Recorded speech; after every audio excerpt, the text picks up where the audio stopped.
Hola, ¿qué tal? Bienvenidos a Ecuador Biodiverso, episodio 3. Hoy vamos a hablar de algo que nos atraviesa a todos, aunque casi nunca lo pensamos, que es el cielo, pero no desde la ciencia occidental, sino desde cómo los pueblos originarios de América han leído durante siglos lo que es el cosmos, las estrellas, la tierra y el tiempo. Conmigo están Caroline, Yamilet, Iliana y Edwin. Chicos, ¿cómo están? Muy bien, Melanie. Feliz de estar aquí con este tema fascinante. Yo encantada, es un tema muy interesante. Aquí lista para aprender. Encuentro presente con ganas de compartir lo que hemos investigado. Perfecto. Para comprender este tema, primero necesitamos entender un concepto clave, el cual es la cosmovisión. Caroline, ¿podrías explicarnos qué significa este término? Mira, la palabra cosmos viene del griego y significa orden o armonía. Entonces, cuando hablamos de cosmovisión, nos referimos básicamente a la forma en la que la cultura interpreta este orden. Es decir, cómo explica el universo, la vida y el rol que tiene el ser humano dentro de todo esto. No es simplemente una creencia o religión, sino más bien un marco conceptual desde el cual la cultura observa todo, la naturaleza, el paso del tiempo, la muerte y la convivencia social. Entonces, eso quiere decir que no solamente es mitología. Exacto, para nada. Es un sistema de pensamiento completo. Y lo interesante de esto es que los pueblos originarios de esta visión, el universo no separa al ser humano de la naturaleza. No hay un nosotros y el mundo allá afuera, sino el ser humano es parte de este entramo, igual que un río, una montaña o una estrella. Y eso cambia todo, ¿no? Porque en la cosmovisión occidental muchas veces el ser humano está por encima de la naturaleza, la domina, la explota, acá es distinto, acá se convive con ella. Totalmente. La UNESCO, de hecho, reconoce esto como un patrimonio cultural inmaterial. Los saberes sobre la naturaleza y el universo que las comunidades han construido a través de estas generaciones, ahí entran todos los conocimientos ecológicos, ya sea la medicina tradicional, los rituales, las cosmologías e incluso las prácticas chamánicas. Todo esto forma parte de cómo un pueblo se relaciona con el cosmos. Qué buen punto de partida. Edwin, tú investigaste específicamente la cosmovisión andina, ¿verdad? Así es, Melanie. Me van a disculpar por el término que voy a usar, pero eso me voló la cabeza por la idea de poder entender lo que significaba Pacha, que en quechua significa tierra, pero también espacio y tiempo a la vez. No están separados como nuestra lógica occidental. Por eso existe la Pachamama, la madre tierra, pero el concepto va más allá. Se habla de tres mundos, o Pachas, el Hanna Pacha, que es el mundo de arriba, el mundo celeste, el Kai Pacha, que es el mundo que estamos habitando, y el Uku Pacha, que es el mundo de abajo, digámosle así, el mundo subterráneo. O sea que el cosmos no es solo algo que está allá arriba, es una estructura completa que también incluye lo que está bajo la Tierra. Exacto, y todo eso está conectado por un principio clave, que es la relacionalidad. Nada existe aislado, todo tiene que estar vinculado con todo.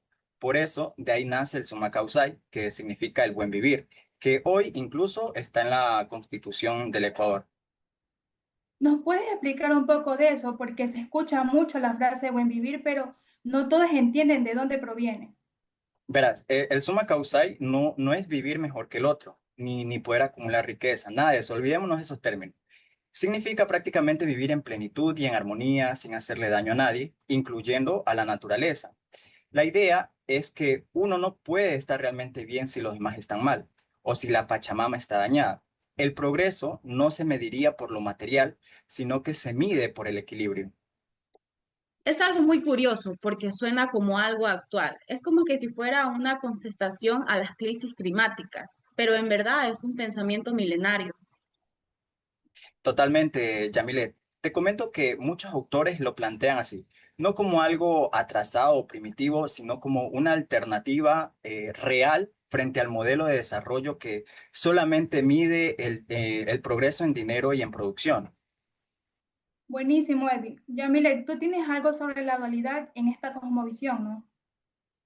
Sí, algo que se ve muchísimo en los pueblos originarios, no solo en los Andes, es la idea de la dualidad complementaria.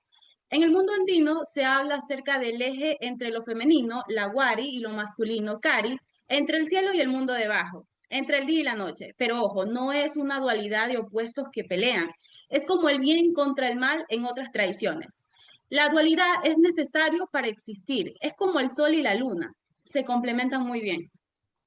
Eso también aparece muchísimo en la observación del cielo. Los pueblos originarios no veían las estrellas como puntitos sueltos, lo veían como parte del ciclo, cuándo sembrar, cuándo cosechar, cuándo hacer las fiestas rituales. La astronomía no estaba separada de la vida cotidiana, estaba integrada a la agricultura y a la espiritualidad.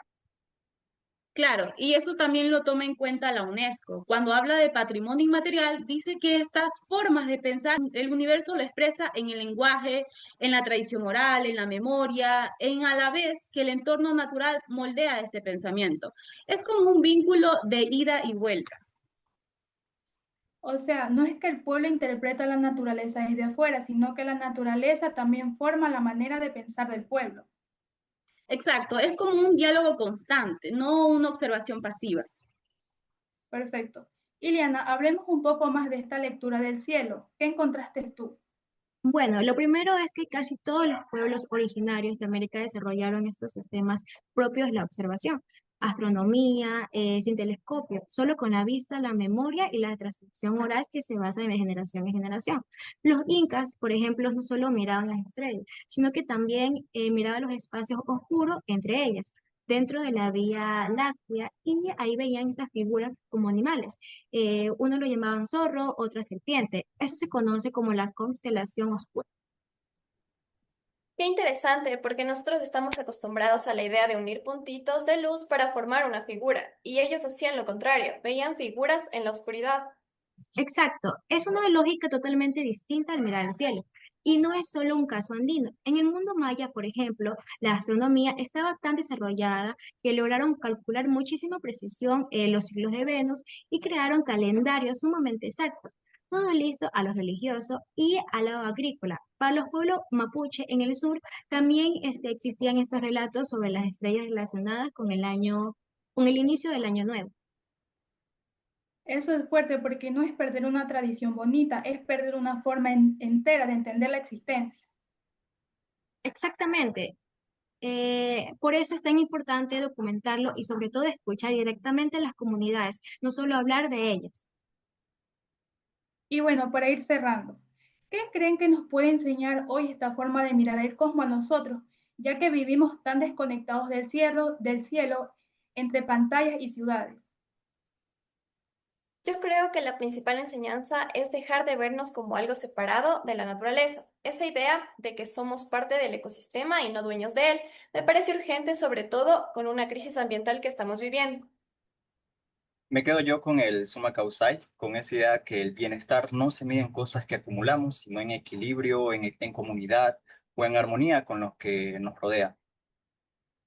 Yo me quedo con la importancia de mantener el equilibrio en nuestra forma de vivir. A veces creemos que el avance es tener más cosas, pero estas enseñanzas nos enseñan que también es importante cuidar la naturaleza y convivir en armonía con las demás personas. Y yo con algo simple, al alzar la vista, literal, estos pueblos nos recuerdan que los cielos siempre estuvo ahí, contando su historia, marcando su tiempo y nosotros casi ni los miramos ya. Qué lindo, Cyril. La verdad es que investigar esto te hace ver que desarrollo y progreso no tienen una sola definición y que hay muchísimo que aprender de estas cosmovisiones que llevan siglos de sabidurías acumuladas. Bueno, con esto llegamos al final de nuestro episodio. Agradecemos a Caroline, a Yamilet, a Ileana y a Edwin por compartir sus conocimientos y aportar a esta conversación sobre la concepción del cosmos en la sabiduría de los pueblos originarios. Gracias. Gracias. Gracias. Gracias. Y así concluimos nuestro podcast. Gracias por escucharnos. Esperamos que este episodio haya sido de utilidad para conocer y valorar la sabiduría de los pueblos originarios. Hasta la próxima.